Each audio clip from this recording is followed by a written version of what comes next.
Lawrence Lessig is a professor of law and leadership at Harvard Law School. Before that, he founded the Center for Internet and Society at Stanford. I think, as most of you know, he's written many, many books, and perhaps most relevant and most recent, considering the topic for today, which is how democracy gets restored, is his absolutely wonderful book, Republic Lost: How Money Corrupts Congress and a Plan to Stop It. So it is my pleasure to introduce the second Aspen lecturer of the Aspen Ideas Festival, Professor Lawrence Lessig.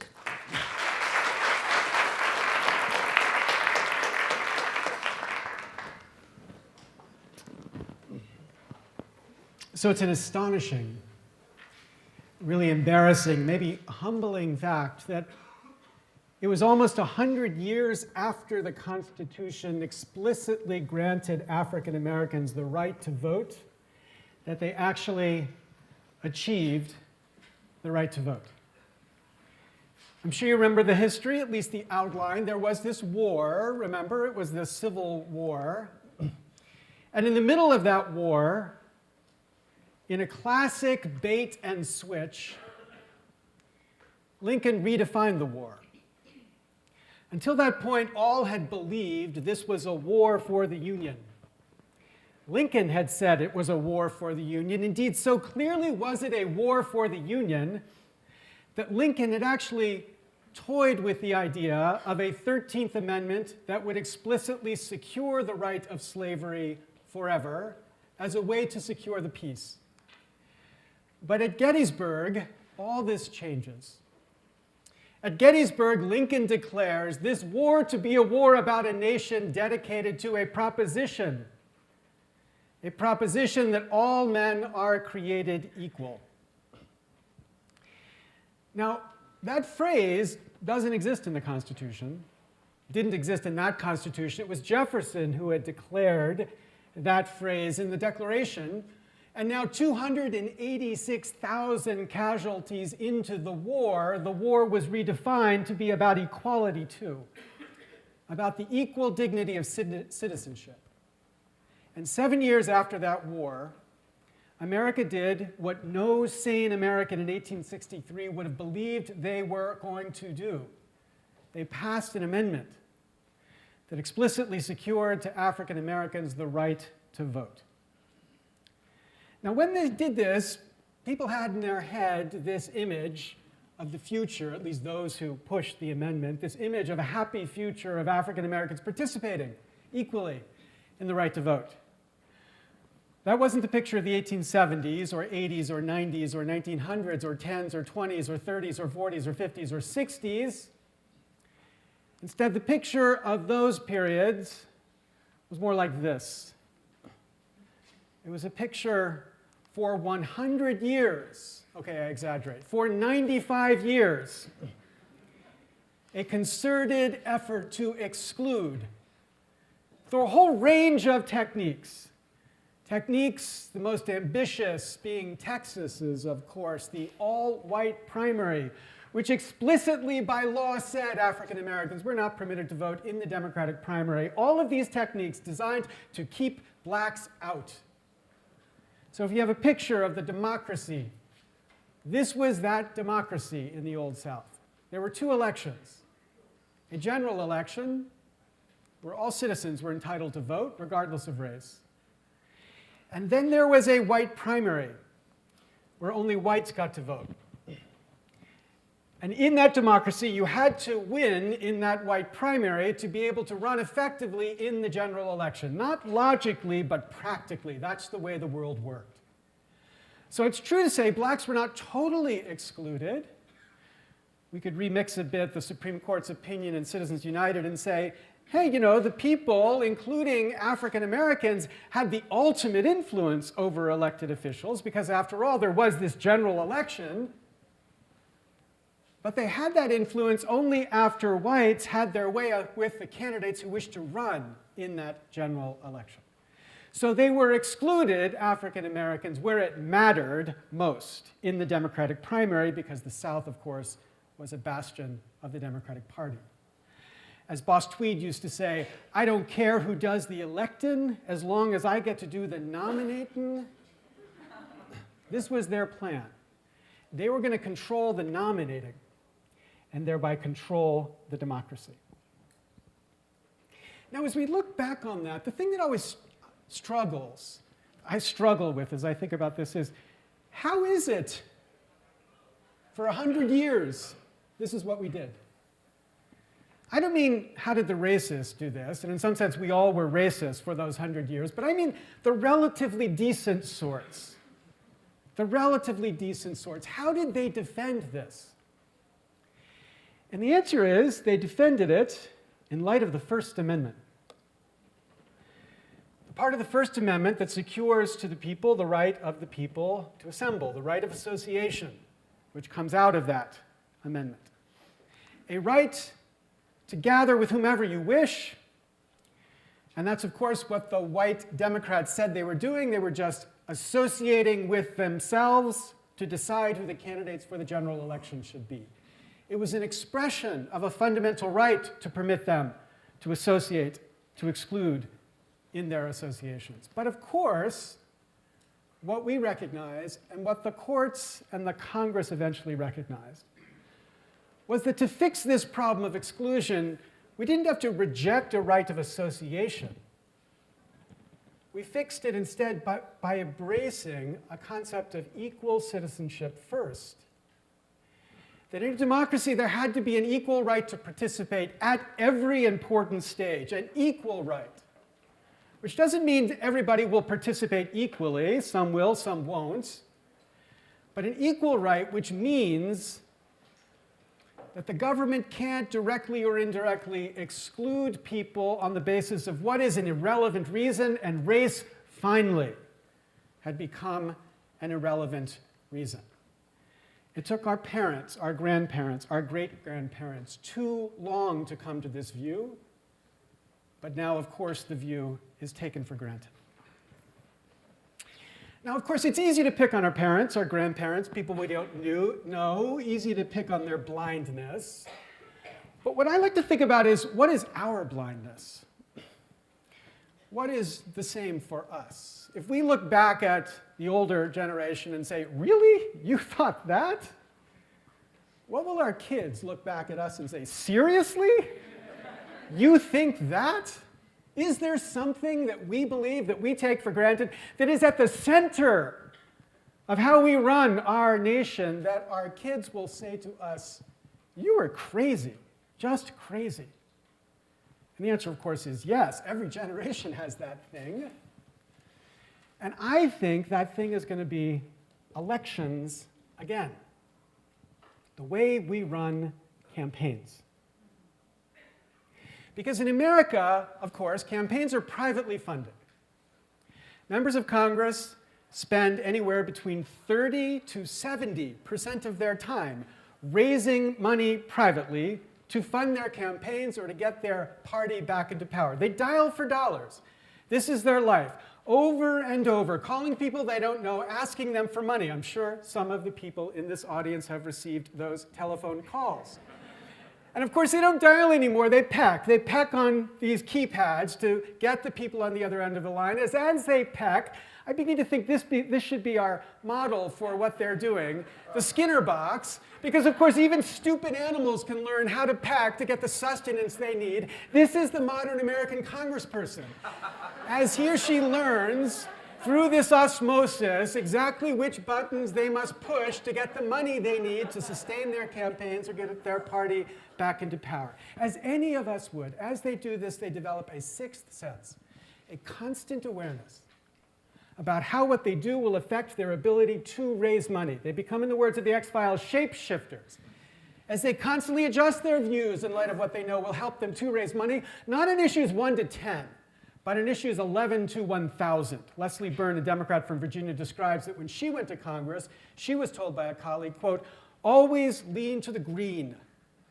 And to clarify, she went on, he was not an environmentalist. As they do this, they bend, they shift. They shift in the direction of the funders. They become dependent on these funders for their job, for their party's success, these funders. So who are they, these funders? Now, before I answer that question, I want to convince you of something which you might not recognize you believe, but you really believe. It matters who those funders are. If I told you that the Chinese government offered to fund the campaigns of candidates in the United States, not equally, but they say, come make a pitch to us, and we'll give you $1 million or $2 million, you would believe that matters.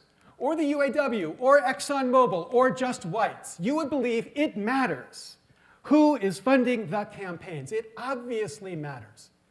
Because as people bend to get the funding they need, they adjust their view of what they need to do. It matters, obviously. So in our current democracy, who are they? Who are these relevant funders? People who fund at a level that makes it important enough for candidates to worry about what they think as they decide what they're going to do. And the answer is, the relevant funders of campaigns in America are no more than 0.05% of the American public. At most, 0.05%.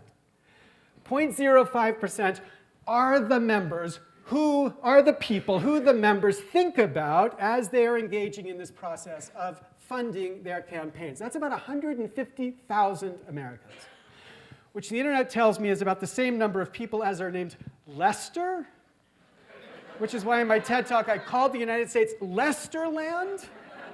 That's where we live, Lesterland, where these people constantly focus on what the Lesters want in order to fund their campaigns to get back into Congress. And after the decision by the Supreme Court in McCutcheon versus the FEC, that number is going to fall. I think it's going to be no more than about 35,000, which turns out to be the same number of people as are named Sheldon. So whether it's Lesterland or Sheldon City, what this system of funding has done is create a dependence on the few and not a dependence on the many. Now, is that the way it was supposed to be? Framers of our Constitution didn't give us a democracy. They gave us what they called a republic. But by a republic, they explained they meant a representative democracy. And by a representative democracy, they meant a government that would have a branch that would be, quote, dependent on the people alone. So here's their model of government. They have the people and they have the government. Exclusive dependency. It's kind of cool the way that bounces like that, right? The people and the government. And by the people, Madison was very clear at least, in Federalist 57, he said, not the rich more than the poor, the people. This was their model. But the problem is we've evolved a different model of government. A model where they're not dependent on the people alone. Increasingly, they're dependent on the funders, this tiny, tiny fraction of the 1% who are in no way representative of the people. No way representative of the people. This picture has been corrupted, and corrupted in a way that ought to be familiar to you. Because the corruption is the pattern we saw in the Old South. Because again, there are two elections in the United States. There is a voting election, where all citizens get to vote. And there is what we could call a green primary, where the relevant funders of campaigns get to vote. And to be allowed to run in the voting election, you must do extremely well in the green primary. You don't necessarily have to win. There's Jerry Brown. There are these exceptions. There's Bratz who beat Cantor. I get it. There are exceptions. But in the main, you must win the green primary to have a chance in the voting election. Exactly the pattern that defined the Old South. There is an exclusion. But the exclusion is much more extreme in the democracy of today, because the thing the Old South could at least say is that the majority got to participate in the white primary, but in the new America, it's the tiniest fraction of the 1% who participate in the green primary. Now, of course, you could say the people are not totally excluded from this democracy. And that's right. The Supreme Court was absolutely right.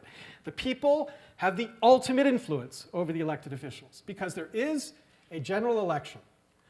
But only after the candidates need to meet and understand what the funders of campaigns want do the people have a chance to have their effect in that general election. So the people are excluded, once again, where it matters, in the nominating, the effective petition to get people in a place where they can be competitive in a general or even a primary election. And the consequence of this system is a democracy that is responsive to the funders, and we now have the evidence to say only.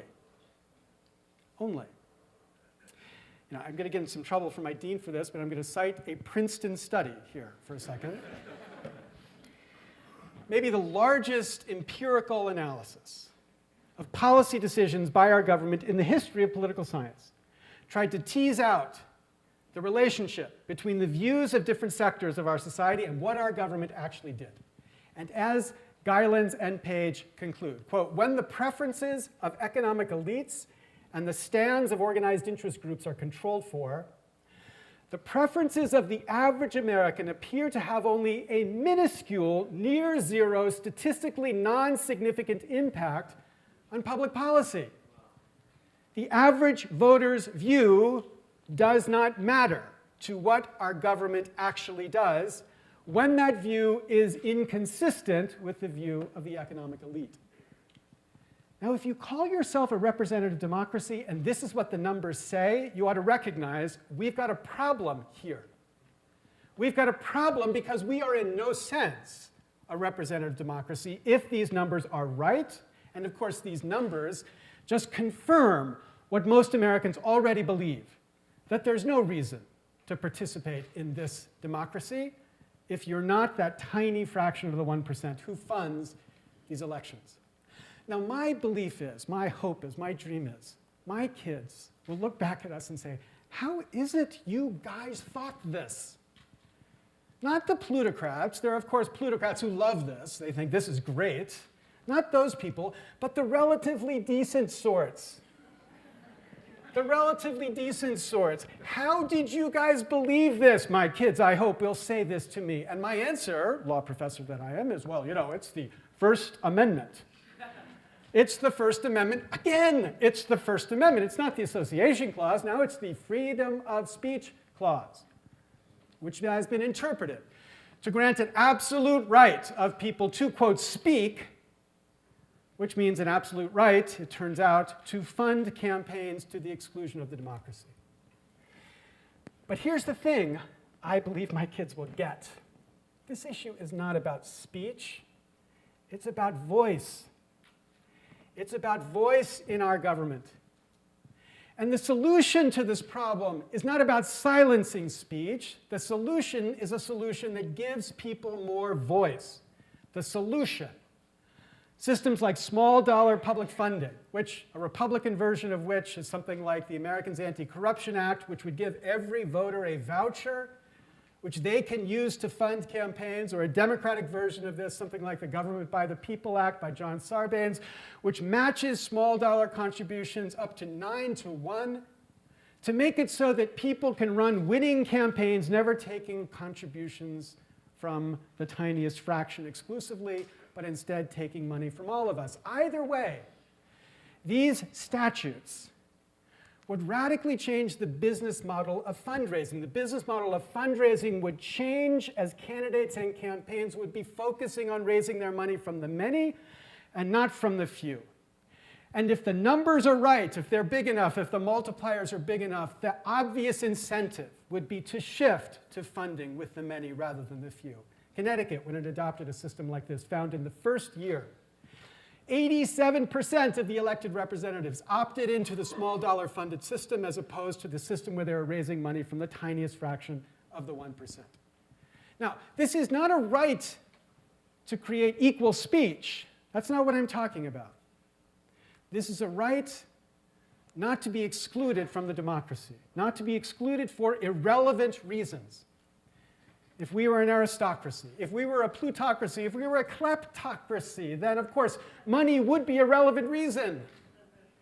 But in a democracy, in a representative democracy, in a republic as our framers conceived of it, money is not a relevant reason. Okay, now I've just committed a major faux pas, according to the organizers of the movement that is trying to bring about reform here. I've broken their new first rule. Because what they want us to talk about when we talk about this corruption is, what does this corruption cost you? What are you not getting because of this corruption? They want us to say, look, stand back and connect all the issues you care about, whether it's healthcare reform on the left or government bailouts on the right, global warming on the left, complex tax system on the right, financial reform on the left, financial reform on the right. Step back and recognize that there will be no sensible change in any of those issues until we change this corruption. So this movement for reform says we need to start saying to people, imagine what you could get if we actually reform this system. You could get what you want.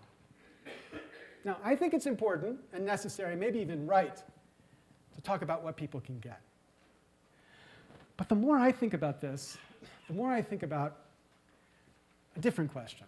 Not what we can get, but how much have we lost? We come from Lesterland today, a world that has disenfranchised the many to enfranchise the few. That's bad, certainly bad. It's bad because that dynamic, creating what Fukuyama calls a vetocracy, veto-ocracy, a system that will facilitate the vetoing of any change or any reform. Climate change, healthcare reform, tax reform, you name it. It's bad because this system will block change. But it's not just bad. It's also wrong. It's not as violently wrong as the wrongs which African Americans suffered as we struggled for 100 years to come true to the promise that the Civil War announced. But it's as morally wrong, because what it does is deny equal citizenship to us, to the vast majority of us. Lesterland is not a democracy. It is not a republic. It is not who we were promised to be. So why is it we don't escape Lesterland?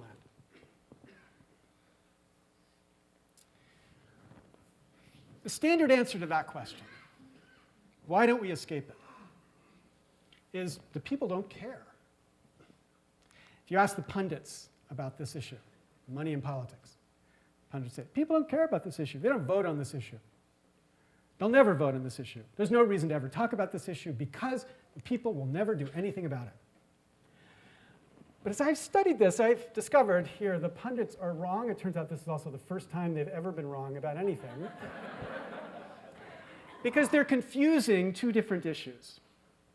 We did a poll at the end of last year, and we found, first question we asked was, how important is it to you that the influence of money in politics be reduced? We found 96% of Americans said it was important to reduce the influence of money in politics. 96%. And when you recognize 5% of America are lobbyists and lawyers, that's a pretty high number. 96%.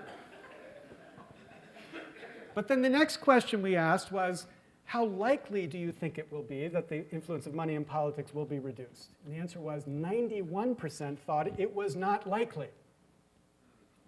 So when you take 96% and you add it to 91%, what that produces is the politics of resignation. We are adults. We learn to live with what we can get. So, just like at least 96% of us wish we could fly like Superman, but because we don't, 91% of us at least don't leap off of tall buildings regularly trying to fly like Superman, so too with this issue. Americans sit quietly, they go on with their life, because what the hell could we ever do about it? But what that means is if, and this is a big if, I get it, but if we could thaw that resignation, if we could embrace Harvey Milk's strategy, if we could give them hope, a way to believe that equal citizenship is actually possible, if we could give them a reason to hope and to believe, my belief is they would act. Just as African Americans rallied and rose up after decades of passive acceptance of a system which was deeply unjust because they knew there was nothing they could do about it. Once the Supreme Court articulated the equality, which was their entitlement, and leaders began to organize, they rallied to force, with many whites as well, the change that brought about the promise that Lincoln had announced, to give him hope. Okay, so it's a very strange weekend for me to come here to talk about this. For reasons that when I agreed to come, I couldn't have predicted, come together to make this a difficult, really difficult moment to talk about this hope. First, tonight there's going to be a showing at the festival of this film, The Internet's Own Boy, about my friend Aaron Swartz. Aaron Swartz was a genius, incredible activist, incredible computer innovator, somebody who I knew for a long time and had worked with, conspired with for a long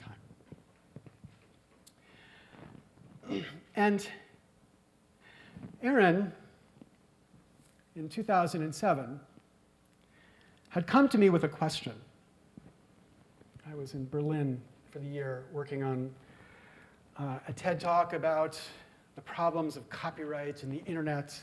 And I was writing a book, my last book about copyright and the internet, a book called Remix. I was so proud of the work I was doing about copyright and the internet.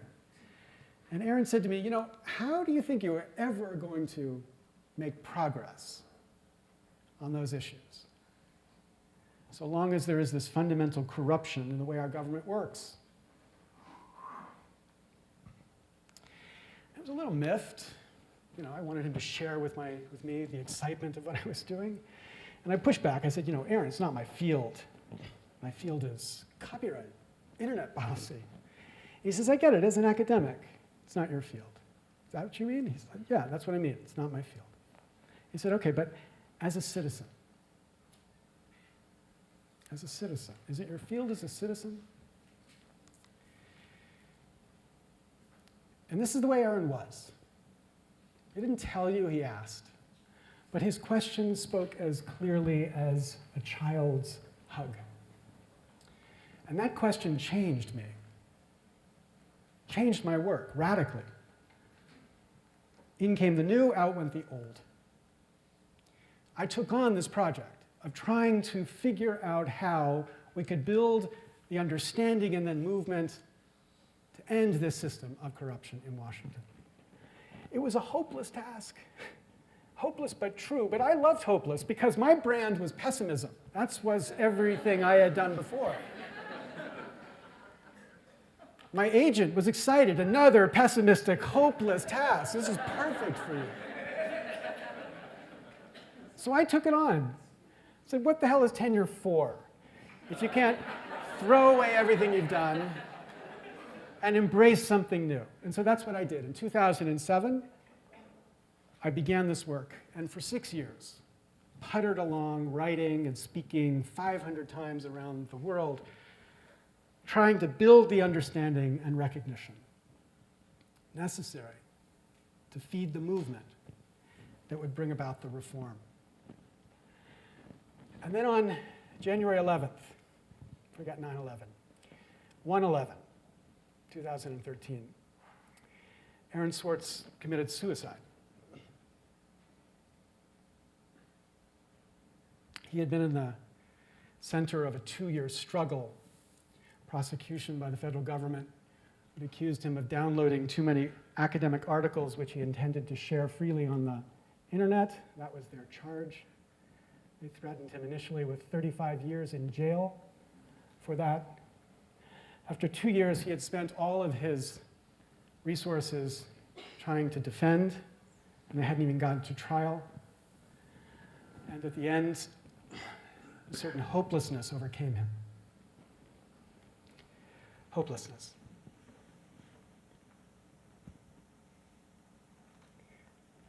Now, Aaron was not my son, but he might as well have been my son. Because everything I had been doing had been to try to give him hope. that there was a way to fight this. There was a way to win, and I'd failed. I had failed, his friends had failed, his family had failed. And the hopelessness overcame him, and he went away. And that changed me again. It changed me again, because after he died, I began leaping from tall buildings. I began taking on what felt like challenges that were much less academic, much less sterile, much more urgent, that tried to make sense of what he had started me on. So on the anniversary of his death, we've been working in New Hampshire to try to figure out how we get the presidential candidates in New Hampshire to think about this issue of the system of corruption in Washington. There's a group called the New Hampshire Rebellion. We're trying to get them to focus on this. And I'd been inspired in New Hampshire by another person, this incredible woman, Doris Haddock, AKA Granny D, who on January 1st, 1999, at the age of 88, started a walk from Los Angeles to Washington, D.C., with a sign on her chest that said, "Campaign Finance Reform." 13 months later, 3,200 miles later, at the age of 90, she walked into Washington, D.C. There were a whole bunch of congressmen walking with her the last couple miles. They had driven out to meet her and follow her in. And I'd been inspired by what Granny D had done. But I didn't have 13 months. I had 3 kids who hated to walk, so I wasn't going to do that. But my thought was there a way to remix what Granny D was about and Aaron's inspiration? Granny D came from New Hampshire. Maybe we'd bring her back to New Hampshire. So on the anniversary of Aaron's death, we began a 185-mile walk across New Hampshire. Did I tell you in January? We began in Dixville Notch, which is the place the presidential primary will happen. We walked all the way down to Nashua. We left on the day Aaron died. We arrived on the day Granny D was born. And this was, for me, a religious experience. Because what we discovered as we took this walk was the incredible passion and frustration that people have about this issue. People would scream from their house, they would honk their horn, they would run out in their pajamas, they put signs in the front of their road, "Welcome, Granny D walkers." They were desperate for someone to talk about what could happen to fix what they all perceived was their democracy stolen. Conservatives and liberals alike. It's the great thing about New Hampshire. It is a radically divided state. What this walk did, in a certain sense, was to give them hope. And for me, the most proud moment was something I just recently was sent. This picture of our sign on this farm. This farm is the farm of a leading Republican in New Hampshire, the farm where Romney announced his candidacy for the presidency, a farm which has embraced the idea of the New Hampshire Rebellion, which announces the core value here, that this is a cross-partisan movement for reform. So I leapt from that building announcing this walk, expecting 5 people would be with us, and 200 people by the end were participating with us. So that led me to leap from another tall building. At the TED Talk that I gave earlier this year, I announced we were going to start something called Mayday PAC. Mayday as in, Mayday, the distress signal. Mayday for this democracy. We were calling a Mayday on this democracy, and we were going to launch what we called a super PAC to end all super PACs. Now, for the last couple of years, we've been calculating, how much would it cost to actually run a campaign that would win enough seats in Congress for fundamental reform? How much would it cost? There's a number there. And then the idea was we could kickstart, well, sort of, because you can't really kickstart political events, but we'd kickstart a certain percentage of that from the bottom up, and then we'd match that with large contributions from the top, with the objective of winning a Congress committed to fundamental reform in the way that campaigns are funded. By Election Day 2016, which as I was preparing for that talk, I discovered would have been the day that Aaron Swartz turned 30. Now, when we announced this, people said, what, you're going to use big money to end big money? And I said, yeah, it's ironic. I get it. It's ironic. But we have to follow Lincoln, who said, embrace the irony. OK, Lincoln didn't really say that, but the irony in the nation of Colbert is the thing that gives us hope. It's the thing that gives us hope. So we announced a plan, 4 steps. Number 1, in 2014, we were going to pilot this idea in a small number of districts to prove to the pundits that, in fact, people cared enough about this issue to vote on it. Then in 2016, we were going to run a really hugely large campaign to win the Congress necessary to pass this fundamental reform. And then in the first 100 days of 2017, we would create the pressure to pass this fundamental reform. And after a reform Congress was elected, we would then begin to pass or consider any constitutional changes that were necessary to secure the reform that we had just passed. In 2014, this pilot was to run in 5 races, think Eric Cantor 5 times over, to prove the pundits are filled with piffle. That's a word my mother used. I never knew what it meant. OK, but piffle. To prove that indeed we could rally people to this, that the hope that was just under resignation could be pierced if they saw it and they could do something about it. And we estimated the cost of that campaign would be about $12 million for those 5 races. The first stage, not the second stage in 2016. And my idea was, OK, let's try to raise that, at least half of it, in a Kickstarter-like way. So we announced 2 stages. One, we'd raise $1 million in 30 days. We'd get that matched. And then we'd announce a $5 million in 30 days project, and then get that matched as well. So that would be $12 million. So we launched the first one on May 1st, May Day. And the 30 days quickly turned to 13 days. We crossed the $1 million mark in 13 days. And then we got it matched, and we launched the second project, $5 million by July 4th.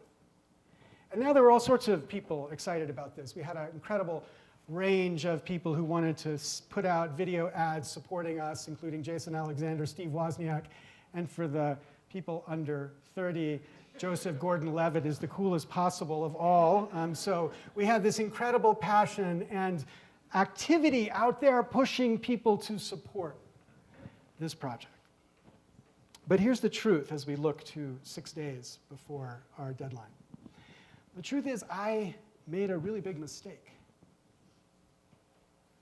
Because the number, $5 million, is too big.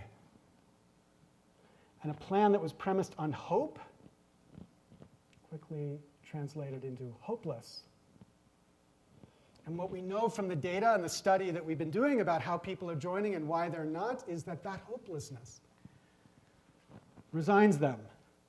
And we have not been able to raise the money as quickly as we need. And because it's a Kickstarter campaign, if we don't raise it, it all disappears on July 4th.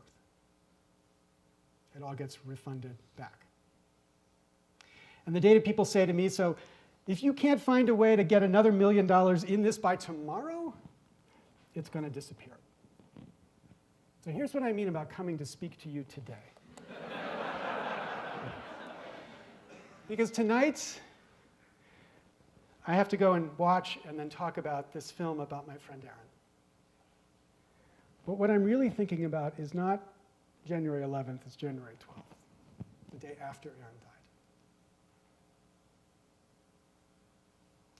Because the hardest reality to accept in life is when you recognize maybe love is not enough. You know, I loved that boy. Did everything I could. It wasn't enough. And I love this country. Amazing, I know, a liberal, but it's true. We liberals, we can love our country too, right? I love our country. But what if it's not enough? And how do you go on when you fear that maybe you don't have enough? That this love alone is not enough. And how do you, in the face of that recognition, embrace the hope that's necessary to make this possible? When so much has been lost, when so much is going to be lost. Here's what I know about that. What I know is this democracy is dying. Our kids think it's a waste of time, and the numbers prove it. It is for them a waste of time. It makes no sense. But we, especially us, we have to find a way to find the strength, to push, to fix it, to push on in the face of this. Because we inherited, we were given an incredible tradition, not of perfect justice, but of a proud struggle for, as the Constitution declares, a more perfect union. And we inherited a democracy that the world envied. But that democracy is now a joke to the rest of the world because it doesn't articulate the ideals of our tradition. So here's what I know. This we can't let die. This we can't let die. This idea of a government dependent on the people, not the rich more than the poor. This we must find a way, us especially. This we must find a way to save. Thank you very much.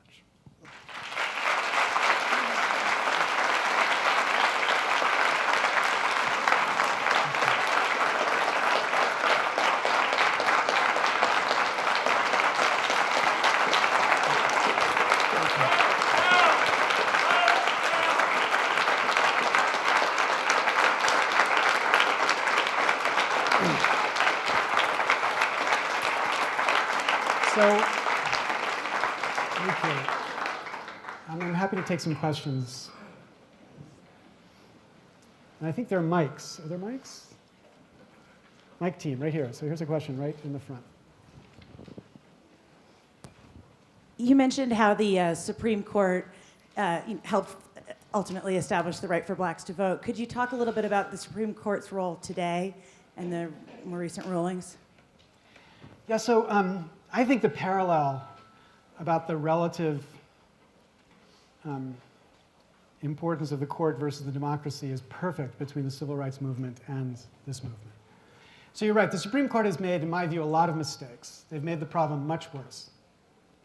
But even if the Supreme Court had gotten everything right, it still would be the case that we have a democracy funded by the tiny fraction of the 1%. The 0.05% that I'm talking about is not corporate money. It's not money coming from PACs, or it's contributions to campaigns directly. So, the Supreme Court articulated the principle of Brown versus Board of Education in 1954. It wasn't until 1964 that we had a Civil Rights Act that really changed the inequality in our system. In 1965, before we had a Voting Rights Act. It took 10 years of real democratic movement before we could get to the place that we achieve the promise of equality. I think the same is true here. There are many people out there who would tell you, we will solve this if we declare corporations are not persons, or if we declare money is not speech, if we just fix the Supreme Court. And my view is, happy to get the Supreme Court to get it right. Kind of convinced that Elena Kagan will wrestle them to the ground, so I'm not really worried too much about them getting it right. But even if they get it right, the hard work is this work. The hard work is building the democratic movement to bring about the legislation we need to change the way elections are funded. That's not something the court can do. It's only something Congress will do, and it requires getting a Congress that stands up and says, yes, the obvious is true. The obvious is true. What everybody in 30 years will say is obvious is true today. And we ought to finally stand up and do something about it. I have a question right here. like people are jogging, they're getting their exercise. The question is there a model out there that we can use that works? Why In other redesign countries. it? Another country. Yeah. So so there's not a direct analogy for two reasons. Number one, the United States is not a parliamentary democracy, which means we have regular elections, which means that there's a permanent campaign around those regular elections. In parliamentary democracies, the parliament calls an election, and then 6 weeks later they have a new parliament. So that's one big difference. And the second big difference, related to the first question, is the Supreme Court's interpretation of the First Amendment. So in other countries, they regulate where you can have political ads, they require people to have free television time, they restrict the length of a campaign, all of those things we couldn't do in the United States. And members of parliament are not in the business of raising money. I once spoke at the Swedish parliament about this afterwards and sat with a parliamentarian for dinner. He said, you know, literally in 8 years of my time in parliament, I've never once asked anybody for money for anything. I thought, oh my God, imagine what it would be like to be a member of Congress and never once have to ask people for money. You like, go out there and say what you believe and let that be the thing that's attracting or not attracting. So we don't have a perfect analog. But I also think that we should not adopt the kind of solutions that other countries have adopted. So they have public funding, but it's kind of top-down public funding. The government decides, this is how much your party gets, this is how much your party gets. And I would much rather have a kind of bottom-up public funding. You know, I like vouchers. So imagine giving everybody a voucher. If it's $50, that's imagine a rebate of $50. And because everybody pays at least $50 to the federal government, that's a rebate of money you actually have paid to the federal government. So you're getting your money back. And people say, it's just taxes you're getting back. Now you have to embrace your inner Tea Party. It's not taxes, it's my money. I'm getting my money back from the federal government. And I use that money to fund campaigns. I choose who gets the money for my campaign. So there's no government picking how much, there's no government picking who. It's me picking, exercising. And if we did it broadly and had the right numbers, then that would just change how they fund elections. So that's a bottom-up way of funding elections. I think it would be better than anything that's happening anywhere else, because it would bring people into the political process more effectively as candidates thought, not how do I get their vote alone, it's also how do I convince them to give me their vouchers, or how do I convince them to give me small dollar contributions. So it would be an ongoing process of trying to bring people in, as opposed to once every 2 years trying to figure out how to trick them in. Okay, other question? Right here.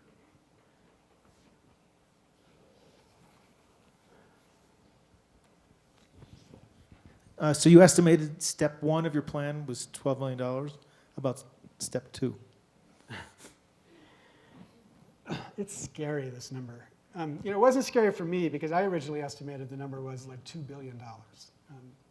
But the firm we hired went through district by district and calculated.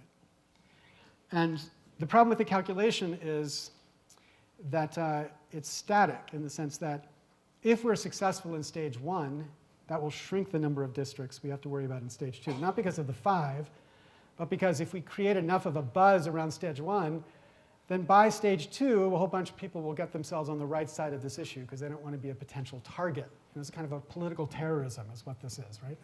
Peaceful, but it's terrifying people because they don't want to be the target of this attack.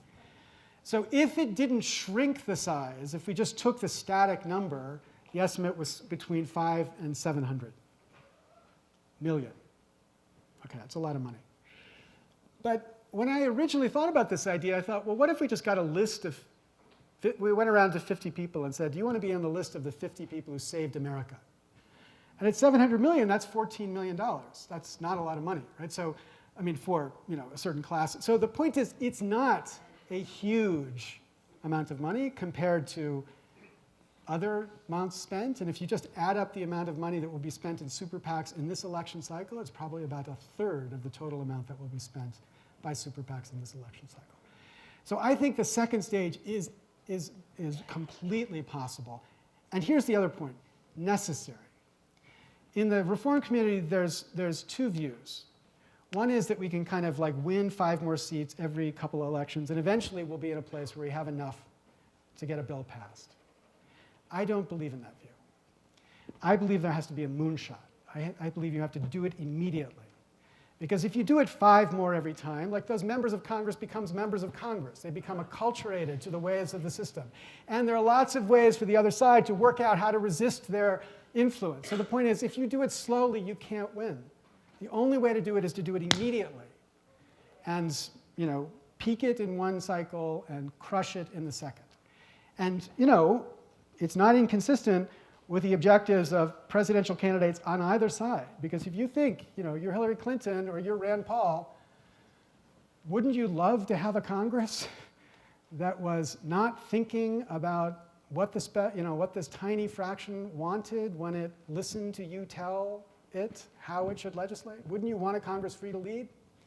So the point is, let's create the environment so the next president, whether Democrat or Republican, can be successful, rather than the environments which Fukuyama says we have right now of vetocracy, where we have no democracy, we just have the ability to stop everybody at every stage. Right in the center.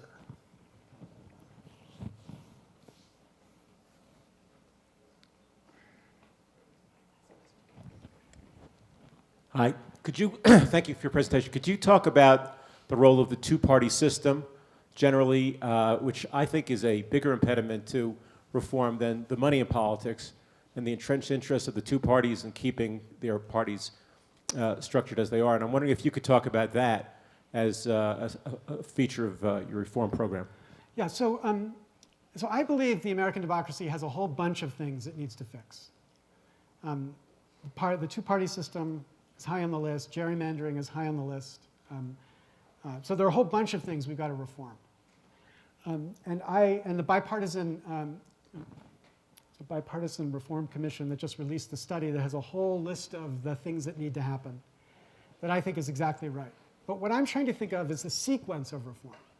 What reform is generative? What reform makes other reform more possible? We saw a big experiment in the last cycle to try to take on the two-party system about the presidential election, the Americans Elect project.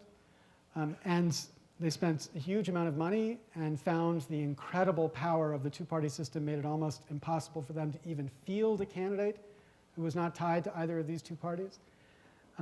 I think that's tied up with the way money has an influence here. So I want to deal with money first, and then I'm happy to think about the other changes that have to happen down the way. But I want to stay lightning focused on the one thing that's got to be fixed first. There's a woman right over here.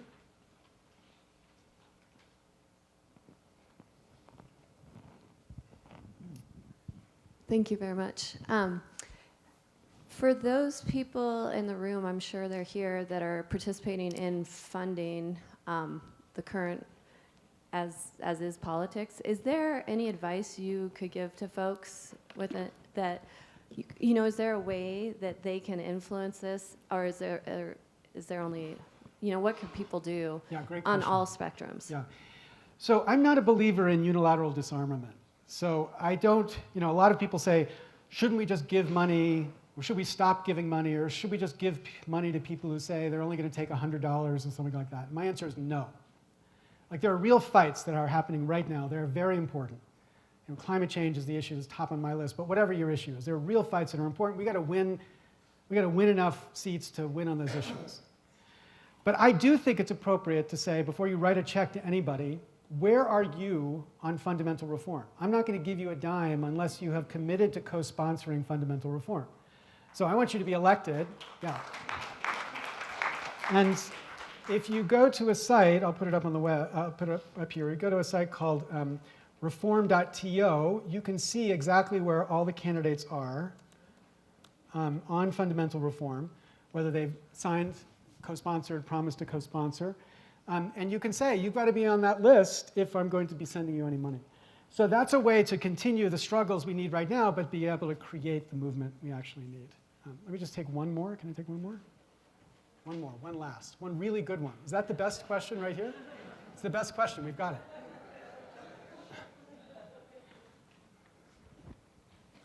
Thank you very much. Do you think we could ever get to the point where there's no representatives? We on taxpayers take our entire tax bill, and allocate our taxes to the programs that we support. Do you think that's possible or practical? I'm pretty old-fashioned. I believe in a representative democracy. I think a direct democracy with a bunch of people who are busy and have a million things to do is a recipe for disaster, because there would be things that people care about, they get really rallied around, but who has time really to figure it out? So that I kind of think that's what we hired them for. Like, they come every 2 years to get our reaffirmation, re-sign the contract, but we want the people who are going to be able to exercise the judgment that's really hard to do well. I think it's a full-time job to do it well. And I don't have time for a full-time job like that, in addition to the 3 other jobs I've got. So no, I don't support direct democracy. Now, some things I think people are pretty good at. I think people are pretty good at, deliberating about how to change the Constitution. I think they're really good at that. But the ongoing business of government, ordinary government, we need a government to do. And we need a government that can do it in the right way, worried about the right issues. And that's what we don't have right now. So I'm grateful for your attention and time, and thank you very much.